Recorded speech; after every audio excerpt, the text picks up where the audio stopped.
Mail-order bride was sent back for being too wide. The Alpha King then said, just be mine. Clara Mae Dawson, 24 and broad-shouldered with kind eyes and a heart too gentle for her own good, stepped down clutching a single suitcase. Her intended husband, a merchant from the Western Territories, had sent her back. The letter had been brief. You're not what I ordered. You're wider than expected. Stay with me. Let's dive into this interesting store. What? 1890s frontier kingdom hidden in the northern mountains, where wolves rule under the guise of men. A vast sky stretches over a lonely railway station somewhere between the Wyoming plains and the unknown. The wind hums low through broken telegraph wires, whistling like a sad hymn. The train screeches to a stop, its wheels grinding metal and dust. Steam hisses and curls through the cold air, wrapping around the woman stepping down from the carriage. Clara Mae Dawson clutches her worn suitcase to her chest. Her brown wool coat strains around her shoulders. She stands tall despite the ache behind her ribs, the ache of rejection. The conductor tosses down a parcel after her, frowning. You got a return ticket, ma'am? She nods mutely. Her hands are trembling. The station master, a thin man with a walrus mustache, looks her over. You're Miss Dawson? The one the merchant fella sent back. The words hit her like stones. Heads turn. The two women on the bench whisper. One chuckles softly. Clara swallows hard and forces a nod. Yes, sir. That's me. He shrugs, pity flickering through his eyes. Ain't right sending a lady back like she's a broken thing. Her throat tightens. She wants to speak, to defend herself, to say she'd been kind, she'd written true letters, she'd only dreamed of belonging, but her voice won't come. The letter is still in her pocket. She reads the cruel words in her mind again and again. You're not what I ordered. You're wider than expected. Her heart cracks quietly. She walks past the station, each step sinking into dust. The sky darkens to violet as storm clouds gather over the horizon. She feels the world closing in, no husband, no home, no reason left. A man on horseback watches her silhouette move down the lonely road. He wears a long black coat that flutters in the wind, his hair dark and tousled, his jaw sharp as a blade. His horse shifts restlessly beneath him, uneasy. Lightning flickers, and for an instant his eyes glint gold.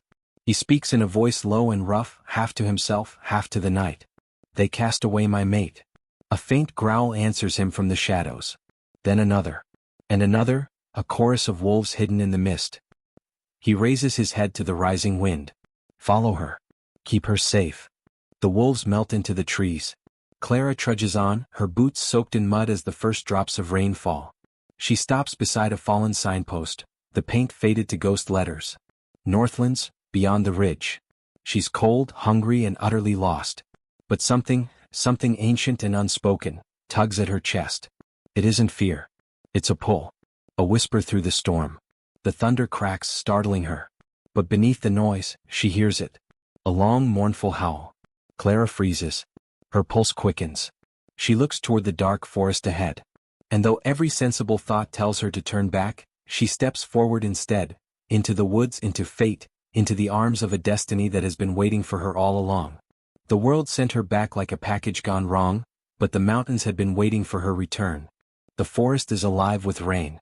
It falls heavy through the pine needles, dripping down onto Clara's coat as she pushes through the underbrush. Each step squelches in mud. The air smells of wet bark and wild mint. She can barely see through the mist. The last bit of light from the plains has vanished. Somewhere far behind, the faint whistle of the train fades into silence, her old life pulling away forever. She clutches her suitcase until her fingers ache. Just keep walking, Clara, she whispers. One step, then another. Her voice trembles. She's never been one for bravery, but something about this forest feels watching, listening. Then, a sound. A low, resonant growl that vibrates through the ground beneath her boots. She freezes. Hello. No answer. Only the hiss of the rain. Then a flash of movement between the trees, silver fur, a shape too large to be just a wolf. Her heart pounds. Stay back, she calls, holding up her suitcase like a shield. The growling stops. Moments later, a figure steps out of the mist. Tall. Cloaked in black. Rain drips from his hood as he lowers it, revealing a face both beautiful and dangerous. Chiseled cheekbones, sharp jaw, eyes like liquid amber that seem to glow faintly even in the dark. For a moment, Clara can't breathe. You are trespassing, he says, voice deep as thunder. She stumbles back, her heart racing. I'm sorry. I didn't know.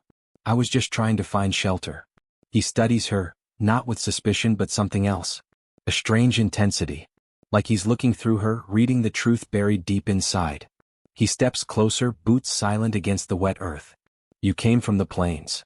She nods, hugging herself. Yes. The town down there. I had nowhere else to go. He tilts his head, his gaze softening. No one comes into the Northlands by accident. Lightning flashes overhead, illuminating the strange symbol etched on a pendant around his neck, a wolf's head crowned in gold. What is this place? She whispers. He pauses, then speaks with quiet pride. The last kingdom not ruled by men. Before she can respond, a sound erupts from the shadows, snarls and heavy paws circling them. Clara's breath catches as a pack of wolves appears, eyes gleaming. She steps back trembling. Oh Lord, please. The man lifts a single hand. The wolves instantly fall silent, heads bowed. Clara blinks, confusion washing over her. They listen to you? His eyes flash gold again. They are mine. The largest wolf pads forward, nuzzling against his leg. The man strokes its fur with quiet reverence. Then he turns to Clara again. You should not be out here. You'll freeze before dawn. She hesitates, unsure whether to trust him. And if I go with you? What then? A faint smile curls his lips, one that doesn't quite reach his eyes. Then you'll be under my protection. Her chest tightens. She doesn't know why, but something inside her believes him. He turns toward the path ahead, his cloak swirling like smoke. Come, Clara Dawson. She stops cold. How do you know my name? He looks back and the gold in his eyes glows brighter. Because I heard your heart long before you stepped into my woods. He starts walking, and though her mind screams for sense, her feet follow. The rain has stopped. The forest opens into a clearing where massive stone walls rise from the mist, an ancient fortress built into the mountain itself, lit by hundreds of torches. The gates open with a groaning echo. Servants in furs and cloaks bow low as the man leads her through. Whispers ripple through the crowd. A human? He brought one here? Impossible. Clara feels every eye on her, burning with curiosity and disbelief. She whispers under her breath. Who are you? He stops before her, turning so the firelight touches his face, strong, scarred, yet noble. Lucian, he says simply. King of the Northlands. Her lips part in shock. A king? He nods, gaze unwavering. And you, Clara May Dawson, have stepped into a kingdom that doesn't take kindly to strangers. He moves closer. His presence magnetic, terrifying, and somehow safe all at once. But I will decide your fate. Then softer, almost to himself. The moment I saw you, I already had. The camera pans upward, to the towering walls, the roaring torches, and the golden eyes watching her from every shadow. The plains had rejected her, but the mountains had chosen her, and their king would never let her go. The fortress of the Northlands rises like a dream carved from stone and shadow. Pine torches flicker along its massive halls, casting gold light across tapestries that tell stories of kings crowned beneath moonlight, and wolves who walked as men. Clara walks behind King Lucian, her boots echoing faintly on the marble floors. Her heart pounds in her chest as every eye turns toward her. Men bow low, though their glances are sharp. Women whisper behind gloved hands. She can feel it, she doesn't belong here. Lucian leads her through a corridor lined with antlered chandeliers and banners stitched with a silver wolf sigil. At last he stops before a heavy wooden door and pushes it open. You'll stay here, he says. The room beyond is warm and softly lit, a hearth crackling, a fur rug spread before it, clean linens folded neatly on a bed far too fine for a woman cast aside. Clara hesitates at the threshold. I can't stay here. I should go back to town. Lucian turns to her slowly, his presence filling the doorway like a shadow. There is no town left this far north. Only ice, wolves, and death. You will remain until I decide otherwise. His words should frighten her. Instead they anchor her, strange comfort in his authority. He crosses to the window, pulling back the curtain. Beyond it lies a kingdom of mist, mountains, and forests silvered in moonlight. You're safe here, he says quietly. Then, almost to himself, no harm will touch what is mine. Clara blinks. Yours? Lucian's jaw tightens. He turns back, the flicker of gold flaring briefly in his eyes. Forgive me. I meant, under my protection. The words hang heavy in the air. Later that night, Clara sits near the fire, warming her hands. A tray of food rests untouched beside her. Roast venison, wild berries, fresh bread. She hasn't eaten this well since leaving Kansas, yet guilt knots her stomach. Why is he being kind? She wonders. What does he want from me? Footsteps echo in the corridor. The door creaks open and a woman enters, tall, slender, her hair braided with silver cords. She carries folded garments. The king ordered these for you, the woman says. Clean clothes. And a bath has been drawn. Clara's eyes widen. He did that. The woman nods, her expression unreadable. You must have made quite an impression. No human has set foot in these halls for 50 years. Human. Clara repeats softly. What else would people here be? The woman's gaze sharpens, but she says nothing. She leaves as quietly as she came. Clara frowns, unease prickling her skin. The firelight dances across the walls and in the flicker for just a second she swears she sees a shape in the flames, a wolf's shadow. Lucian stands on the terrace overlooking the valley, hands braced on the cold stone railing. His beta, Rowan, approaches, broad-shouldered, grim, his eyes the color of smoke. She's still here, Rowan says. The council will not approve. Lucian doesn't look at him. The council forgets who their king is. They whisper already that you've broken the law. No human may dwell within the fortress. Lucian's jaw clenches. His voice drops to a growl. She's not just human. Rowan narrows his eyes. You feel it then? Lucian nods slowly. From the moment I saw her. The bond. The pull. Rowan exhales sharply. Then it's true. She's your fated mate. Lucian's gaze drifts toward the tower window where a faint light burns, her light. And yet she knows nothing of what I am, he murmurs. If she learns too soon she'll run. He turns toward the dark forest below, the moon glinting in his eyes like molten gold. I have waited a century for a bond to stir again. I will not lose her, not to fear. Return to Clara's chamber. The fire has burned low. Clara stands at the window wrapped in a borrowed nightgown. The storm outside has quieted, leaving the world still and heavy with fog. She looks up at the full moon, her reflection faint in the glass. Lord, she whispers, if this is a punishment I'll bear it. But if it's a beginning, please let me find peace here. A soft breeze stirs, though the window is closed. It brushes her hair like an unseen hand. Somewhere below, a wolf howls, long, deep, and sorrowful. Another answers. Then another. Clara's heart aches. She doesn't know why, but the sound fills her with tears. She presses her palm against the window pane, whispering, I hear you. Cut to Lucian, standing alone in the courtyard beneath that same moon, his head tilted toward her tower. His voice is barely a whisper. And I hear you, my moonlight. She believed herself a guest in his fortress. But to the Alpha King she was already the heartbeat he could never let go. The moon hangs full and bright above the fortress of the Northlands, a perfect silver coin suspended in a velvet sky. Below, the great hall glows with golden firelight.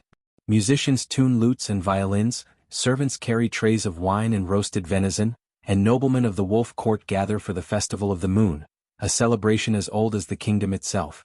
At the top of the grand staircase, Clara hesitates. She wears a gown of deep sapphire velvet that fits her body, her real body, not the one she had tried to shrink to please others. The neckline is modest but flattering, and her hair has been pinned up with silver combs shaped like crescent moons. When she looks down at herself, her eyes brim with uncertainty. I shouldn't be here, she whispers. I don't belong among them. The servant at her side, an older woman named Mara, smiles kindly. The king asked that you attend. He does not give invitations lightly, my lady. Clara's pulse jumps at those last words, my lady. She draws a steadying breath and steps forward. The hall quiets almost instantly. All eyes turn to her. Whispers ripple through the crowd like wind across snow. The human. She shouldn't be here. Why would the king? Clara's hands tighten against her skirt, but she keeps her chin up and continues down the steps. Then, through the sea of stairs, she finds him. Lucian stands near the fire, dressed in black and silver, the colors of his crown. His dark hair gleams under the torchlight, his eyes a molten amber that locks onto her as if nothing else exists. He begins to walk toward her. The crowd parts, bowing their heads as he passes. You came, he says, voice low and rough with approval. You asked, she replies softly. I didn't want to seem ungrateful. He studies her, eyes lingering not on her curves with lust, but on her courage, the way she stands despite fear. They stare because they've forgotten beauty when it isn't forged in perfection, he murmurs. Then, offering his hand. Dance with me. Clara blinks, startled. Your Majesty, I don't dance well. Not like your court women. A faint smile touches his lips. You dance like someone who still remembers the earth beneath her feet. That's enough. He takes her hand, warm, steady, commanding, and leads her onto the marble floor. The musicians begin to play a slow, haunting melody. At first, Clara's movements are uncertain. Her body feels too large, her steps clumsy. But Lucian's touch guides her effortlessly. His hand rests at the small of her back, firm and sure, pulling her close. Don't look down, he whispers near her ear. Look at me. She lifts her gaze, and loses herself. His eyes gleam gold in the candlelight, soft but burning, as if the moon itself had taken human form. The world around them fades. The whispers, the music, the firelight, all dissolve into the rhythm of their hearts. For the first time in years, Clara forgets to be ashamed. She moves freely, laughing softly when she stumbles, and Lucian smiles, truly smiles, as if her laughter is the first sunlight after a long winter. When the music slows to its final note, he doesn't release her hand. See, he murmurs. The moon favors you. She blushes, looking down. You shouldn't say such things. I'm not beautiful. Lucian's expression hardens, not with anger but sorrow. Don't let the words of small men shape the truth of who you are. He steps closer, lowering his voice. You are built exactly as the moon intended, strong enough to carry light through darkness. Her breath catches. The words strike something deep, something that had been dying for years. He releases her only when another noble approaches, bowing low. Your Majesty, the council requests your presence. Lucian's jaw tightens, his warmth fading into command. Tell them they'll wait. The noble hesitates, eyes flicking to Clara. It's about the human. The tension in the room thickens. Lucian's gaze hardens like steel. Then they can bring their words to me, not to her. Gasps ripple through the crowd. No one dares challenge him. He turns back to Clara, gentler again. You've done nothing wrong. Remember that.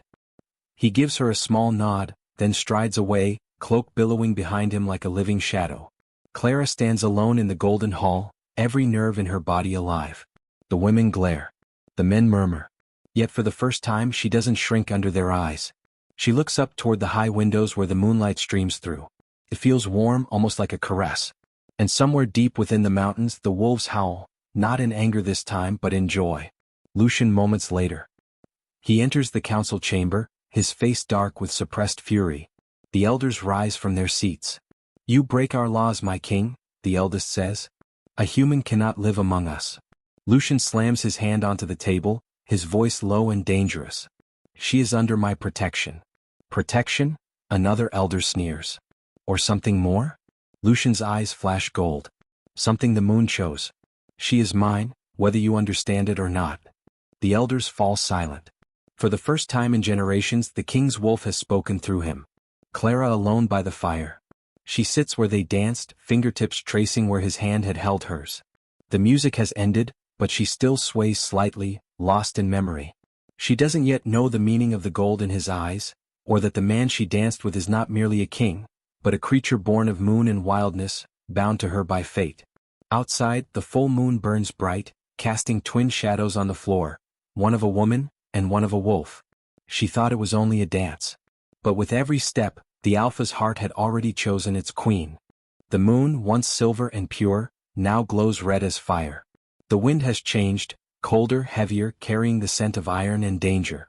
Inside the great hall, the echoes of laughter from the festival have long since faded. Only silence remains. Clara stands by her chamber window, watching storm clouds roll across the mountains.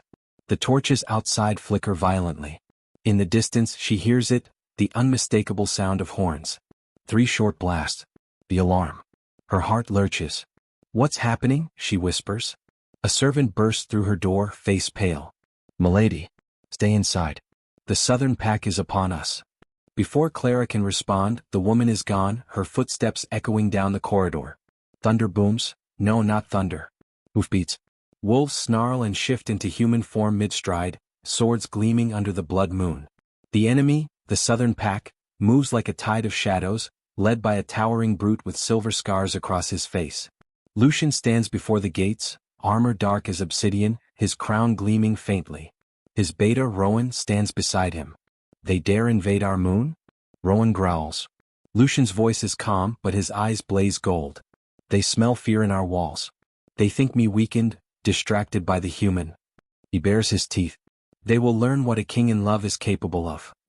He raises his sword, the runes along its blade igniting with blue fire.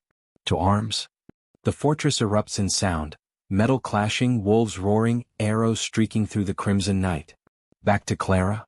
She can hear the chaos outside. The ground trembles beneath her feet. Without thinking, she grabs a cloak and rushes into the corridor. Servants flee past her, shouting. Get to the inner keep. They've breached the walls. She runs against the flow, heart hammering. He's out there. Smoke fills the air as she descends the stone stairs. When she reaches the courtyard, the scene steals her breath. Fire everywhere, men and wolves locked in savage battle. Lucian fights at the center, a blur of strength and fury. Every strike he delivers glows with light from the moon, each motion impossibly fast, inhuman. For the first time, Clara sees what he truly is. Not just a man. A wolf wrapped in skin. A moment of stillness. A blade flashes. Clara screams. One of the southern warriors lunges from behind, his sword raised for Lucian's back. Without thinking, Clara runs. No plan, no sense, only instinct. Lucian. He turns just as she throws herself forward, pushing him aside. The blade catches her instead, slicing across her shoulder. Lucian catches her before she falls, his roar splitting the sky. No. His eyes blaze gold, then white-hot, light pouring from them like liquid fire. The mark of the Alpha King burns bright on his chest. The air vibrates. Wolves across the battlefield freeze, their heads lowering instinctively. Even the enemy feels it, that ancient, godlike power awakening. Lucian rises slowly, Clara cradled in his arms. His voice trembles with fury and pain. You touched what is mine. He sets her down gently, his thumb brushing her cheek, then turns to face the battlefield. The transformation is seamless, armor shattering, bones shifting, fur bursting through skin. In seconds he becomes something vast and terrible. A wolf the size of a horse, black as the void, eyes blazing with divine wrath. He leaps into the fray, striking like a storm-given flesh. One by one the invaders fall.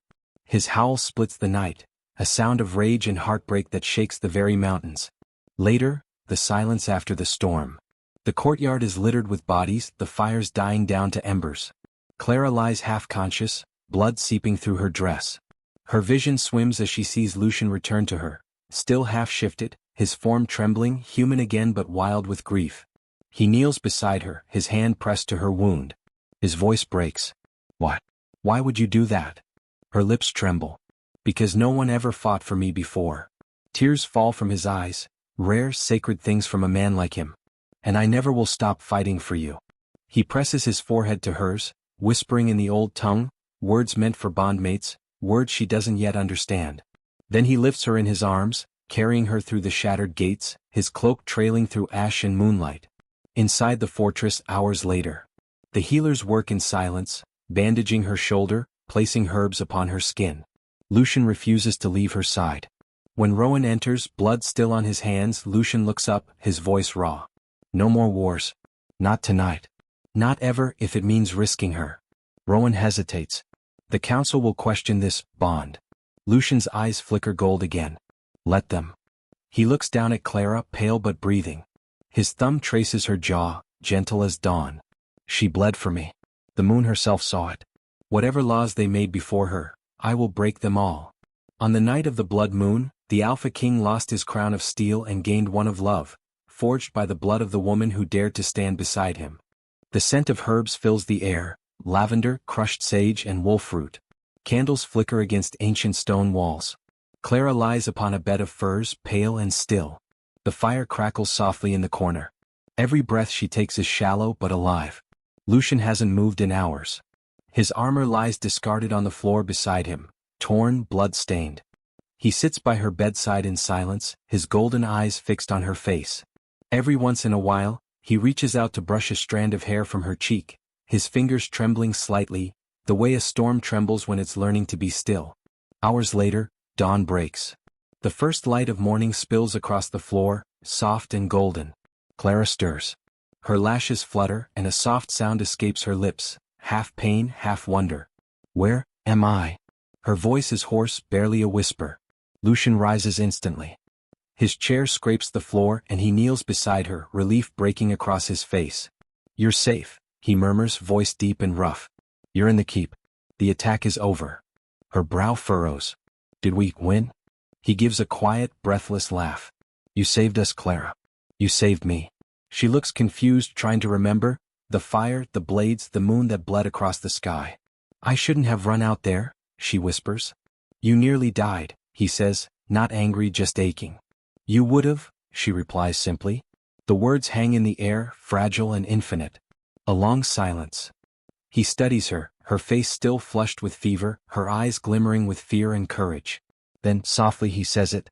You should know the truth of what I am. He stands, pacing once, his bare feet silent against the stone. The tension in his shoulders is visible, every muscle tight like a man facing judgment. When I told you I was a king, he begins, I meant it. But not the kind you think. He turns to face her. The morning light catches the scars on his chest, the faint shimmer of runes beneath his skin. I am the alpha of the northern wolves, the one they call the moon's chosen. I was born with the power to command the packs, to speak to the beasts that walk under her light. Clara doesn't speak. Her lips part slightly, her heartbeat racing in her throat.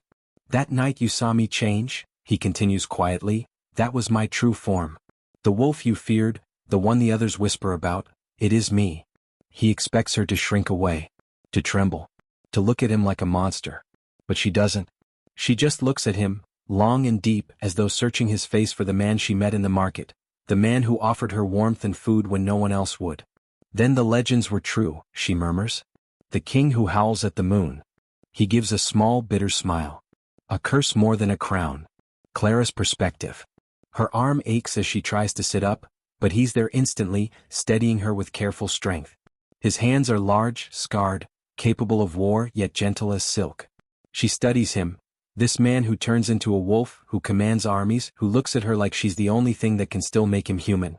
And what does your power mean, for me? She asks quietly.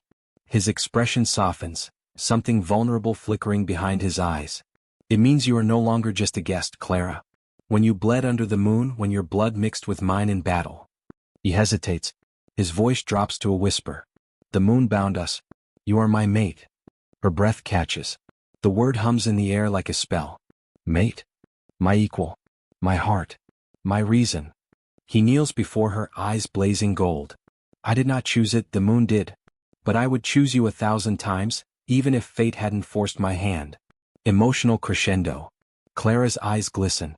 But I'm no queen, she says, voice trembling. I was sent back because I wasn't good enough for any man. I'm too wide, too plain, too. Lucian silences her with a look, fierce, raw, reverent.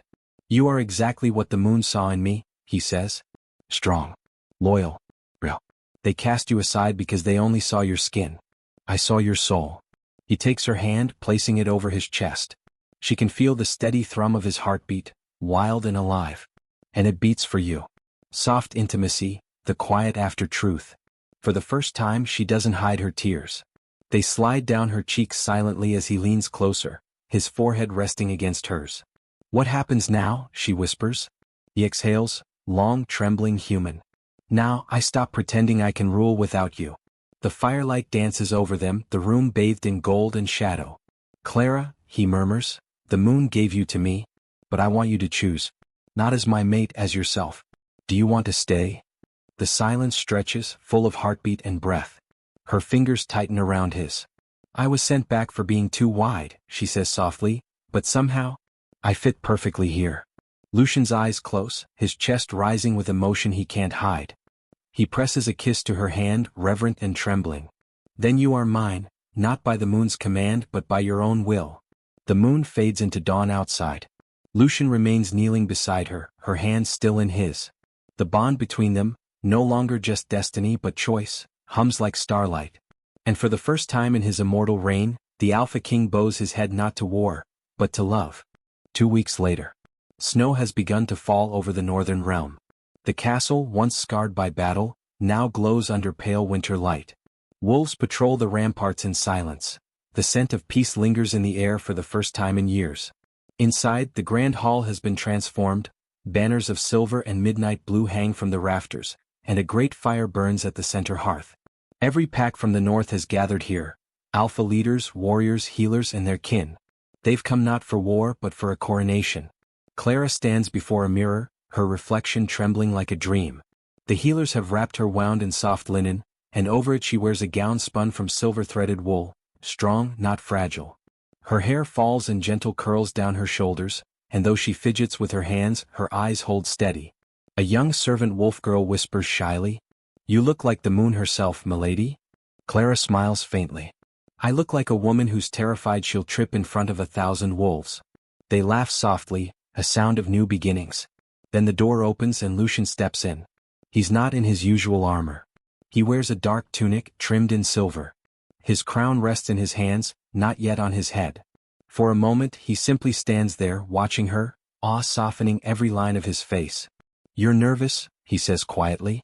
"Terrified," she admits. "Good," he murmurs with a grin. "So am I." They share a small, private smile, the kind only two people who have survived fire together can share.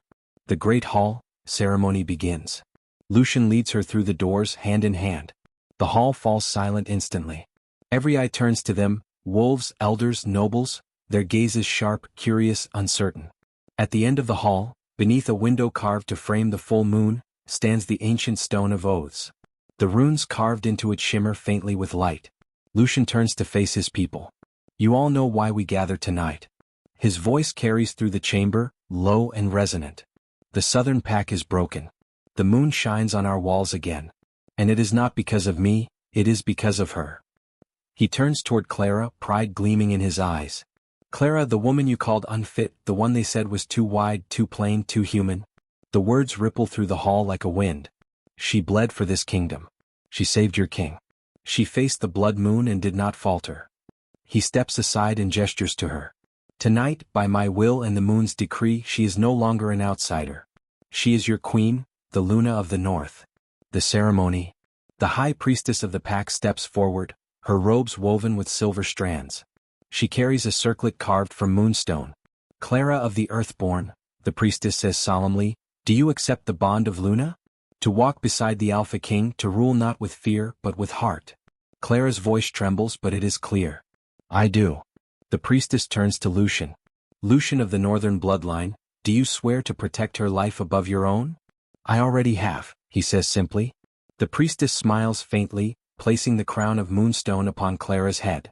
Light spills across the hall, soft and pure, as though the moon herself had descended to witness it.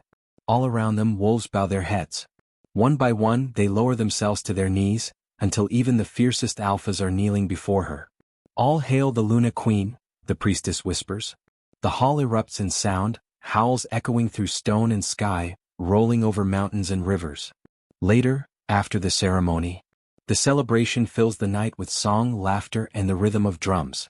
Clara slips away from the hall, seeking quiet. She steps out onto the balcony overlooking the snowy valley. Lucian finds her there as always. "Running from your own coronation?" he teases gently. "Just breathing," she replies, smiling. He stands beside her, looking out at his kingdom, their kingdom now. "You were born for this," he murmurs. She laughs softly. "I was born to survive, Lucian. The rest I'm still learning." He turns to her, brushing a curl from her cheek. "Then I'll learn with you." The final confession. The moon rises higher, its light bathing them both in silver. Clara looks up at him, her voice soft. "When they sent me back," she says, "I thought my life was over. But maybe, being unwanted was the only way the moon could lead me here." Lucian's hand tightens around hers. "You were never unwanted. You were just waiting to be seen by the right eyes." He leans closer, his voice barely a whisper. "Mine." Their lips meet beneath the full moon, not in haste but in peace. The kind of kiss that feels like coming home. Final cinematic montage. Wolves howling in harmony beneath the moon. The castle gates repaired, banners flying high. Clara walking among the packs, her laughter bright as morning. Lucian watching from the steps, a faint smile on his lips, the king who finally found his queen. She was sent back for being too wide. But in the arms of the Alpha King she found the space she was always meant to fill, the space called destiny.